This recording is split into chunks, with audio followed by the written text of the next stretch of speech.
السلام عليكم ورحمة الله. اللهم صل على محمد وعلى آل محمد كما صليت على إبراهيم وعلى آل إبراهيم إنك حميد مجيد.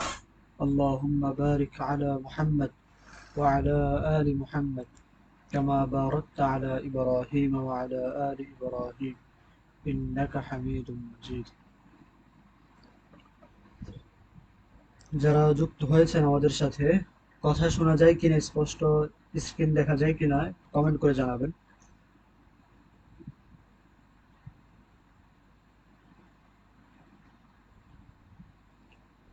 Sound sound এবং screen স্পষ্ট দেখা যায় কিনা স্পষ্ট জানাবেন।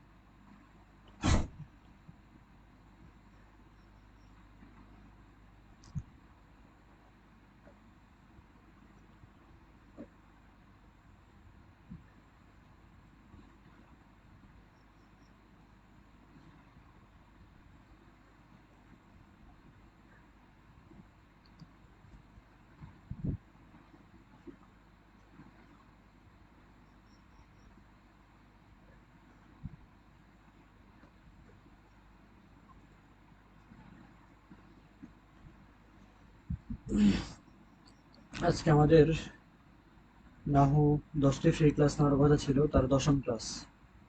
এখন 10টি ক্লাসের 9ম ক্লাস আজকে। এরপর আর একটি ক্লাস বাকি আছে, ইনশাআল্লাহ সেই ক্লাসটি আমরা করব।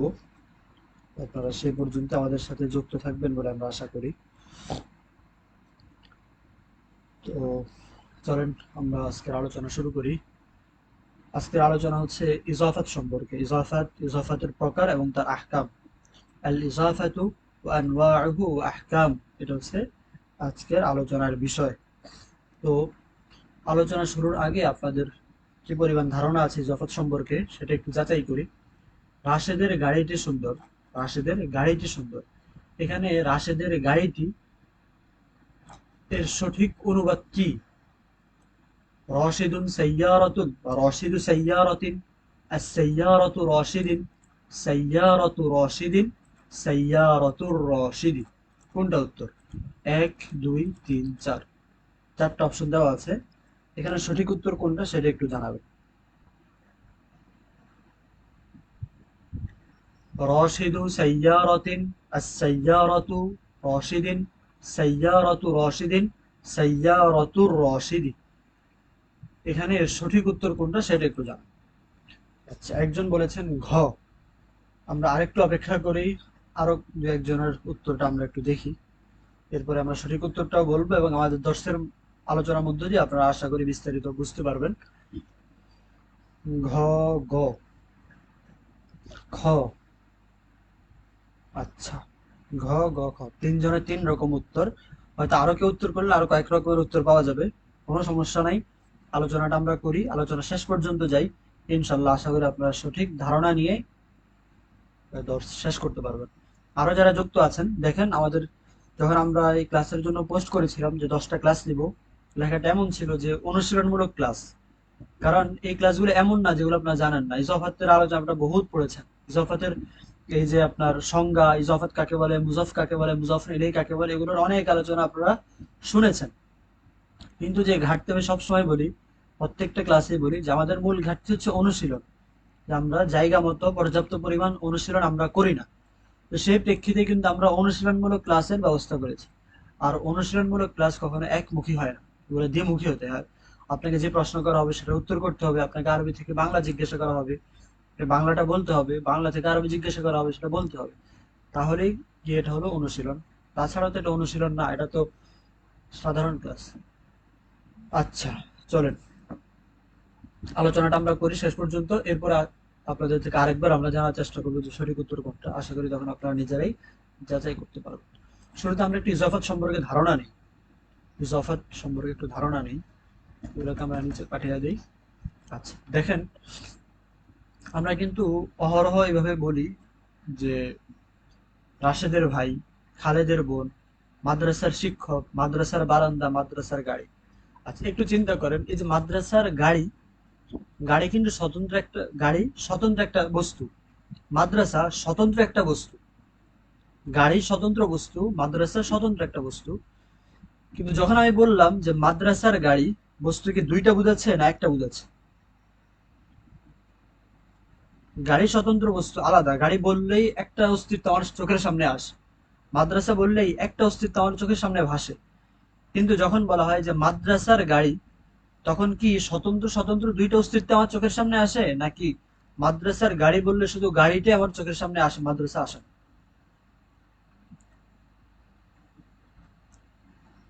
আচ্ছা, মাদ্রাসার গাড়ি যদিও শব্দ দুইটা, কিন্তু আমরা একটা বস্তুকে বোঝাচ্ছি। মাদ্রাসা, আমি যদি এখন কোনো খবর দিই যে মাদ্রাসার গাড়িটি সুন্দর, তাহলে মাদ্রাসার গাড়িটি সুন্দর সিফাতটা কার? গাড়ির সিফাত, মাদ্রাসার না। মাদ্রাসা সম্পর্কে কিছু বলা হচ্ছে না। কিন্তু যখন বললাম মাদ্রাসা সুন্দর, তারপরে গাড়ি সুন্দর, তখন কিন্তু স্বতন্ত্র দুইটা সম্পর্কে দুইটা সংবাদ দেওয়া হচ্ছে।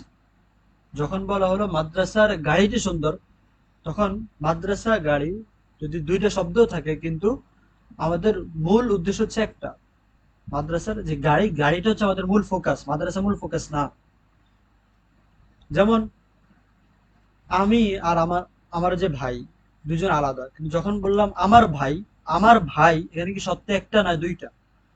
অবশ্যই একটা সত্তা। আমি একটা সত্তা, আমার ভাই একটা সত্তা, দুইটা সত্তা। কিন্তু যখন বললাম আমার ভাই, তখন কিন্তু সত্তা একটাই, দুইটা না। আচ্ছা, এখন যদি এরকম হয় যে স্বতন্ত্র দুইটা সত্তাকে একত্রিত করা হয়, দুইটা সত্তাকে একত্রিত করে একটা সত্তা বানানো হয়, এটাকে বলা হয় ইজাফাত। আগে বাংলা থেকে আমরা বোঝার চেষ্টা করি। তাহলে রাশেদের গাড়ি, এটা ইজাফাত। মাদ্রাসার দরজা, এটা ইজাফাত। কামরার দরজা, এটা ইজাফাত। খালেদের ভাই, এটা ইজাফাত। আচ্ছা, তো এই ইজাফাত চেনার একটা সহজ আলামত হচ্ছে যে মাঝখানে একটা র থাকবে। যেমন মাদ্রাসা আলাদা শব্দ, গাড়ি আলাদা শব্দ, একসাথে করলে মাদ্রাসার গাড়ি, মাঝখানে একটা র আছে। রাশেদের ভাই, রাশেদ ভাই, মাঝখানে র, রাশেদের ভাই। ঠিক না?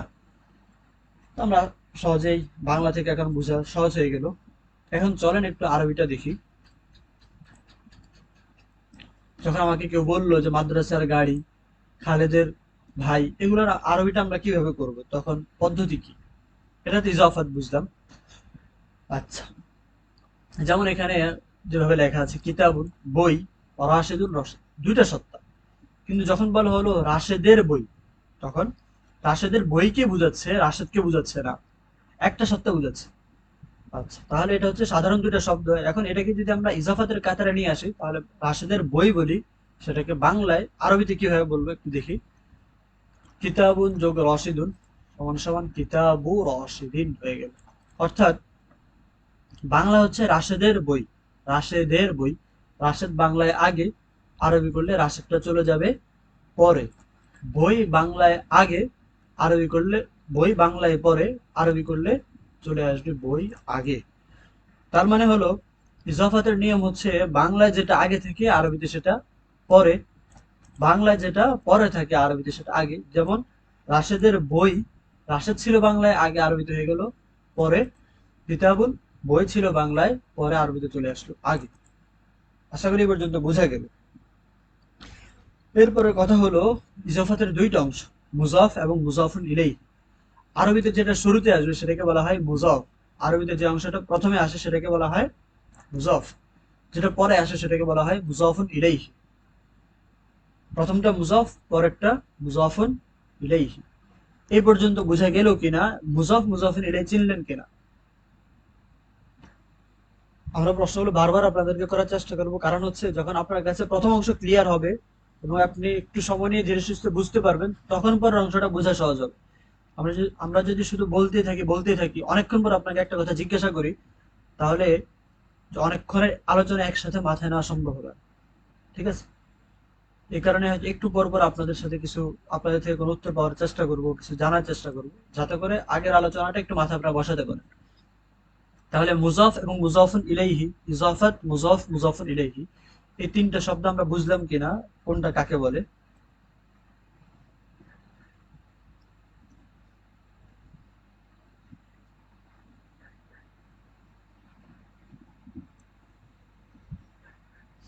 কিছু বুঝতে হলে উত্তর করতে হবে, ঠিক আছে, কথা বলতে হবে।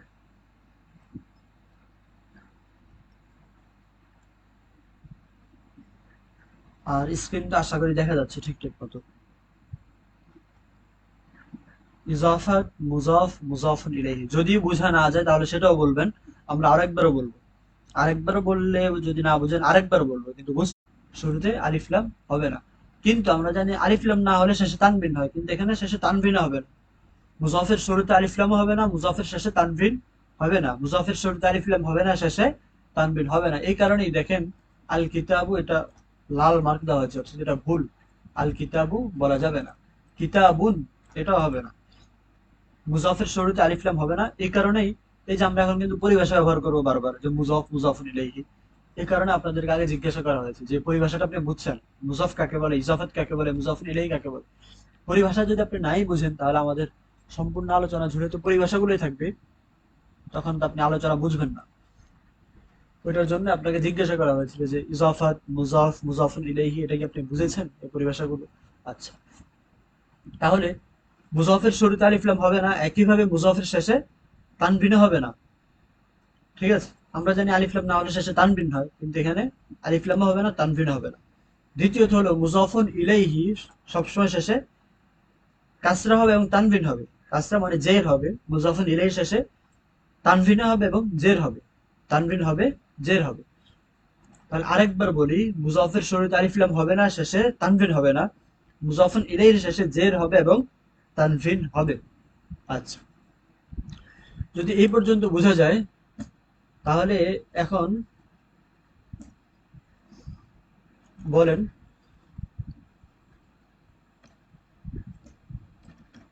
আল গুরফাতু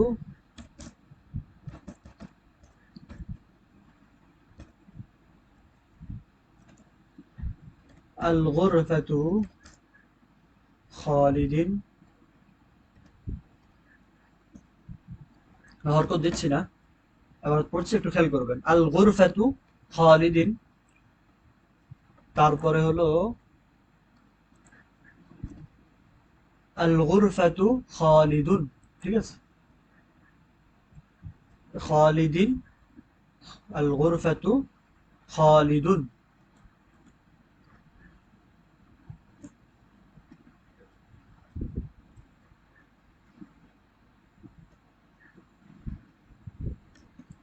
আচ্ছা, এরপরে হলো গুরফাতু খালিদিন,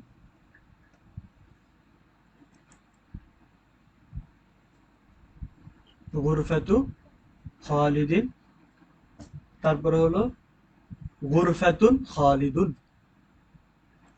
কোনটা শুদ্ধ? আবার বলছি, খালেদের কামরা এর জন্য কোন আরবিটা শুদ্ধ? আল গুরফাতু খালিদিন, আল গুরফাতু খালিদুন, গুরফাতুর অর্থ কামরা। আল গুরফাতু খালিদিন, আল গুরফাতু খালিদুন, গুরফাতু খালিদিন, গুরফাতুন খালিদুন।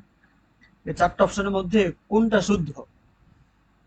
খালেদের কামরা এই বাংলার জন্য কোন আরবিটা শুদ্ধ? 1, 2, 3, 4।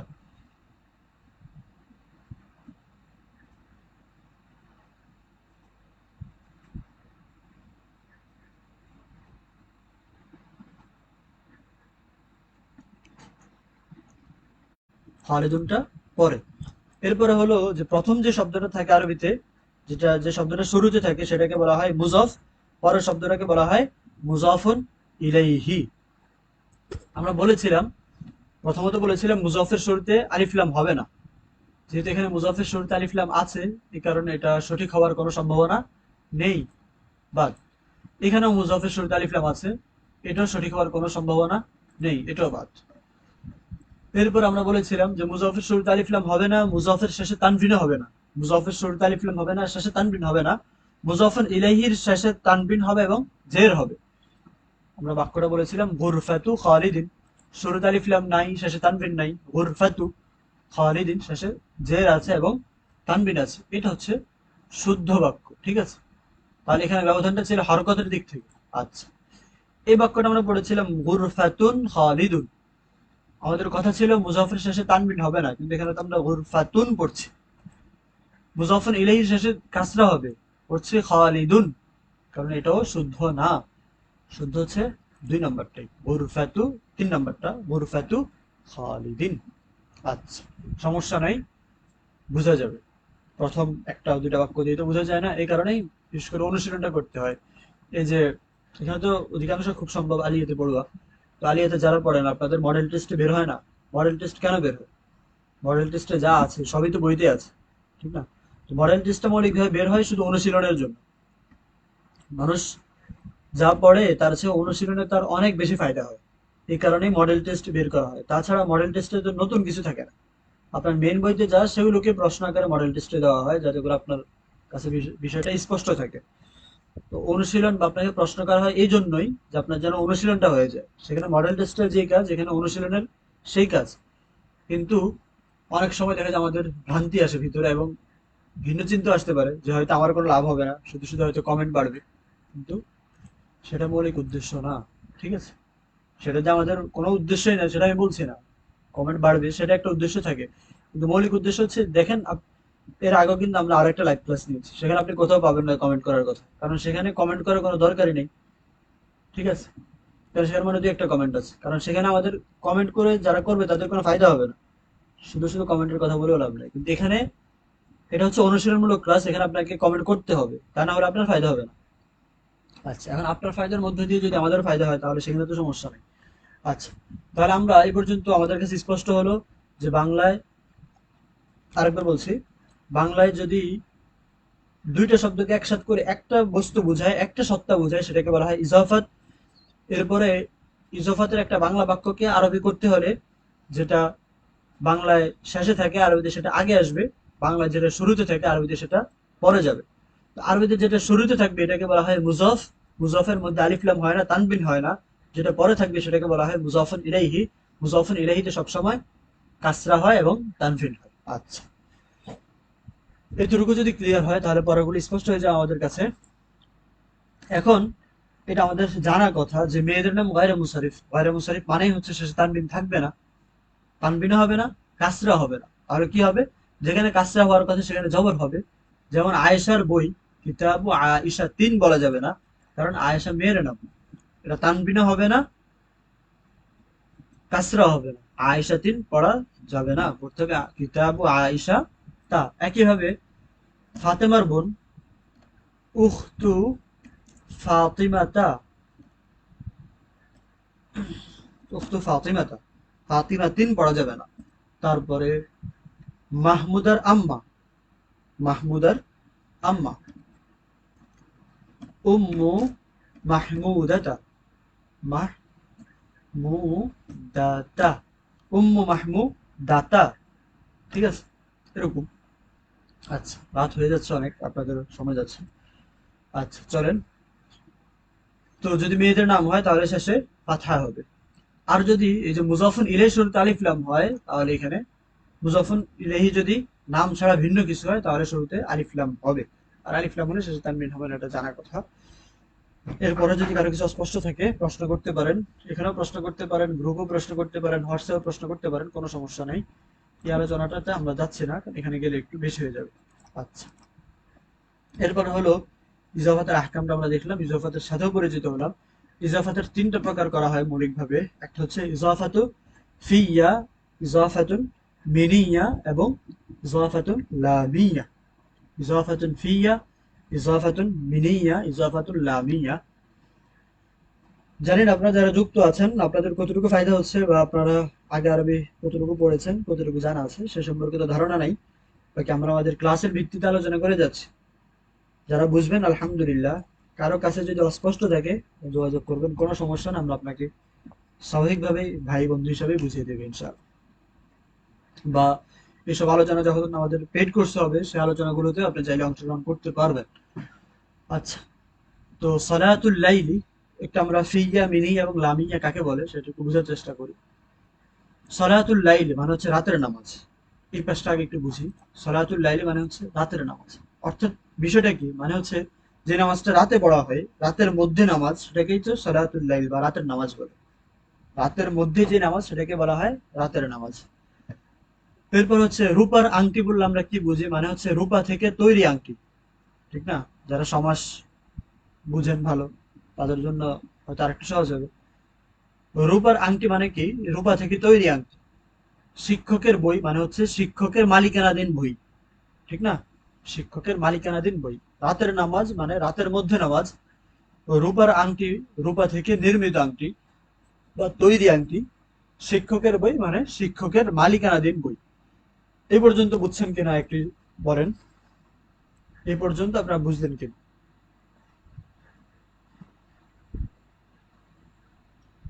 সাথে কথা বলবেন না হয়তো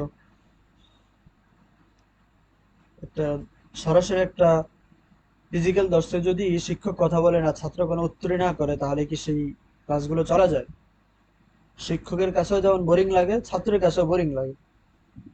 তো এখন এটা ফিজিক্যাল কোর্স ক্লাস না, অনলাইন ক্লাস, ভার্চুয়াল। এখানেও একই অবস্থা। যখন আপনাকে কোনো কথা জিজ্ঞাসা করা হবে, আপনি যদি কথা না বলেন, তাহলে শিক্ষক কার সাথে কথা বলছেন, কাকে নিয়ে কথা বলছেন। আপনি চেষ্টা করবেন যখন প্রশ্ন করা হয় প্রশ্নের উত্তর করতে। মুনতাসির তহা আমাদের সাথে যুক্ত আছেন। শেয়ার করা পোস্টে, আপনি শেয়ার করা পোস্টে না যুক্ত হয়ে সরাসরি পোস্টে যুক্ত হন পেজের মধ্যে।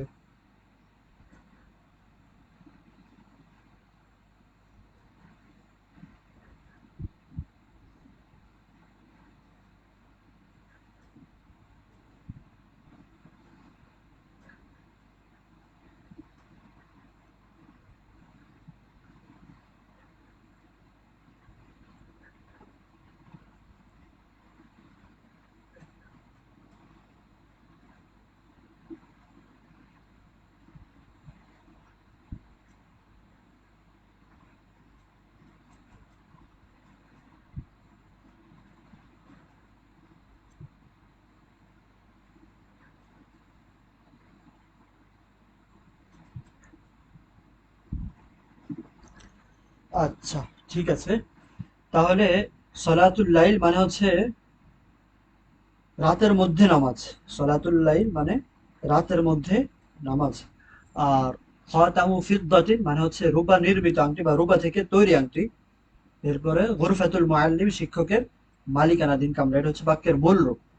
তো এখন বাক্যের যদি বাংলায় বাক্যের মূল রূপ থেকে, আরবিতে সেই বাক্যের একটা মূল রূপ থাকবে, ঠিক না? বাংলায় আমরা মূল রূপ পেলাম যে রাতের নামাজ মানে হচ্ছে রাতের মধ্যে নামাজ। রূপার আংটি মানে রূপা থেকে তৈরি আংটি। শিক্ষকের কামরা শিক্ষকের মালিকানাধীন কামরা। এটা হচ্ছে বাংলায় মূল রূপ। তাহলে এর আরবি মূল রূপ কি হবে? যেহেতু রাতের মধ্যে নামাজ, তো মধ্যে মানে ফি, সলাতুন ফিল লাইলি, সলাতুন ফিল লাইলি। ফি তো মধ্যে বোঝায়, সলাতুন ফিল লাইলি।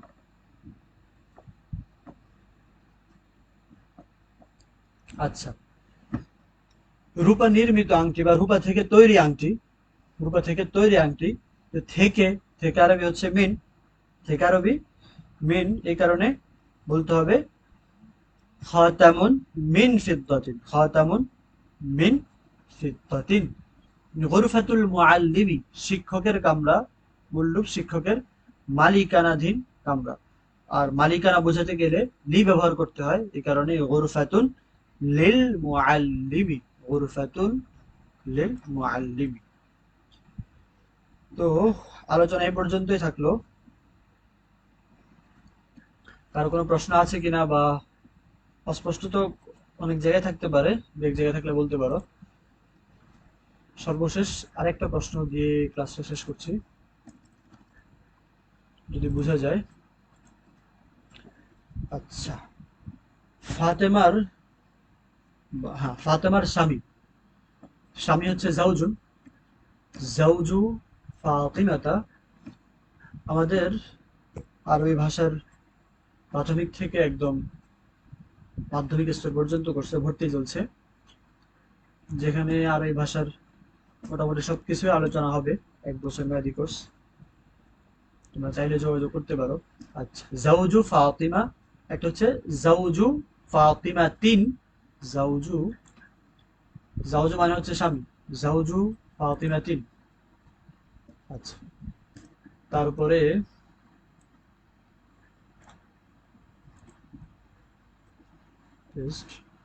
জাউজুন ফাতিমা তা। এরপরে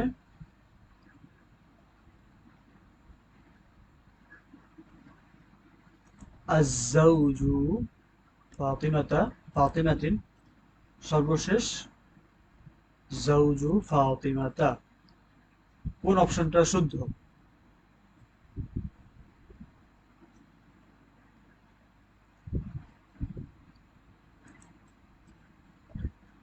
আয়েশার ফাতেমার স্বামী এর জন্য সঠিক আরবি কোনটা?